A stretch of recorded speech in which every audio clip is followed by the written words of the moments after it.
अरे यार बहुत लेट हो गया मैं आज तो। ओए भोपाल के रास्ते चेन्नई सेंट्रल। ओए इस ट्रेन में से आवाज कैसी आ रही है? मेरे को लग रहा है ये ट्रेन फटने वाली है। सर एक बार फटाफट से रेलवे ट्रैक पे आ जाओ, ये ट्रेन फटने वाली है। कौन सी ट्रेन फटने वाली है? सर जिसमें आप हो। तू पागल है, ट्रेन के पास खड़ा है, फटने वाली है ट्रेन। अरे सर ट्रेन फटे ना फटे आपकी क्यों फट रही है इतनी? सवाल है, पुलिस वाले के साथ बदतमीजी करता है। रुको अभी सिंघम सर को बुलाता हूँ। हेलो सर, जल्दी से ट्रेन की पटरी पे आ जाओ।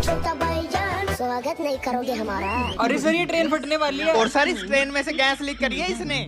अरे सर मैंने कुछ नहीं किया, मैं तो जैसे ट्रेन में चढ़ने लगा अपने आप गैस लीक होगी। सर मैं इस गैस को लीक होने से रोक सकता हूँ। कैसे? जैसे ये लोग नीचे सब्सक्राइब वाला बटन दबाएंगे ट्रेन फटने से बच जाएगी। तो गाइस जल्दी से नीचे सब्सक्राइब वाला बटन दबाओ और इस ट्रेन को फटने से बचा